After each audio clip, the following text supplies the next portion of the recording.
Ladies and gentlemen, it's a great pleasure to have Minister Lokesh here today. As Mukesh was talking about Stanford and a glass of wine and making comfortable, the minister said under his breath the conversation over a glass of wine would be off the record. Uh, this one is on the record. We're also very fortunate. I want to thank the forum for arranging this. This is Minister Lokesh's first big public outing in Delhi. So we're all very fortunate to have him here today. Thank you. Everybody's heard of him. We've sort of imagined who he would be, and then here you have him in flesh and blood to sort of talk about the state and his ambitions and what the state government hopes to do. I'm going to start with the Stanford question. He spoke about it. There are not a lot of senior ministers in the government in states who would be with that background. So it's a distinctive one. So if I could ask you, how do you put that to use? What do you do? What do you use of that in the governance models that you're adopting? It's always intriguing for us to understand when you come back from that. We know how to do it in business and some other parts of the society, but in politics, how do you use that as a governance model? First off, thank you very much for having me. And thank you, Viraji, for hosting. I mean, I've seen the power of an ecosystem. I mean, if you look at what Palo Alto and the greater Bay Area is, it's because of one institution. So I truly believe India needs to focus on building ecosystems. Politically, it might sound correct to do different projects across the country, but if they have to sustain for the next 100 years, I believe in the power of ecosystem. And that's what we are doing in Andhra Pradesh. The second aspect that has had profound impact on me personally and from Stanford Business School is, for our finals, we never had invigilators. So there's no one. And that left a profound impact on me on the need to build character and integrity and make that part of our culture, our rhythm, and in education. So when I did talk about this to our Chief Minister, Mr. Naidu, he said, good. So you have to deal with human resource development, PG and skill development, and IT and electronics. So you can do that better. And that was the task given to me. Thank you.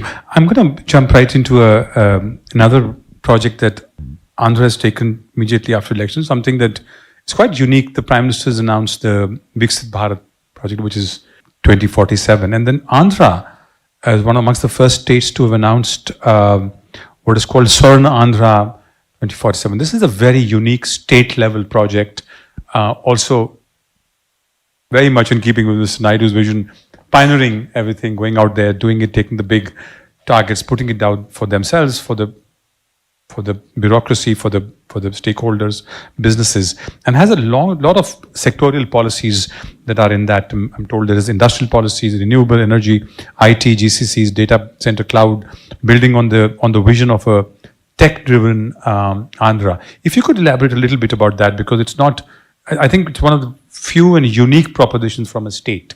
So if you could just elaborate on that a bit. No, the Honorable Prime Minister pre-election did talk about Viksit Bharat.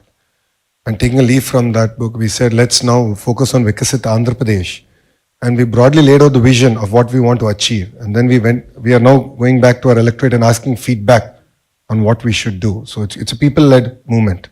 Number one. Number two, as a state, taking from my first question, as a state, we believe in the power of ecosystems. So if you look at the state of Andhra Pradesh, we are peculiarly a long state.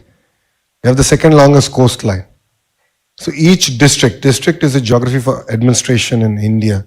Each district, we have specific focus areas. So if you take the southern bit, we want to focus on automotive manufacturing in one district. Renewable energy is a big thrust area. It's not just about solar, wind, it's about the pump storage projects. Close to 72 gigawatts is going to get built out in the next 5 years. Then you have the two other districts which are focused on electronics manufacturing, which is the Chittoor and Kadapa district. So like this, we have very district-specific focus areas. So coming to north of our state, we're going to focus on data centers, big data, the entire chem and pharma hub. So there's a lot of specific focus areas, and then we go back and say, what should each department do in order to achieve this vision? So for me, it's very clear that I have training institutes in the government. The ITI is polytechnic. So we're going to train manpower for tomorrow. So let's talk about all the green jobs we can create in one district. All the civil aviation jobs we can create out of one district. So that gives a lot of clarity, alignment for the state government on what we should go out achieving. And apart from that, Vikasit Andhra Pradesh, which is Swarna Andhra Pradesh that we have, Swarna Andhra Pradesh translates to Golden Andhra Pradesh. We are now working backwards of saying that, okay, if we need to achieve this kind of per capita income, then how do we go about achieving it? So which department should do what? And we're going to measure ourselves on a monthly basis, like how all of you do your business. Even the state is going to do this. On a monthly basis, we're going to measure it. And the second part is in this journey, we don't want anyone left behind. So we are creating a family, a report card of sorts, and saying what are the project or practice we can give to that family to pull them out of the cycle of poverty. So it's no longer about wealth creation alone, but how do you ensure that even people below the poverty line can be given a handout and to just pull them out of the cycle of poverty. And that's something that I think is going to be very unique to the state, and we're going to launch this in the next 3 months.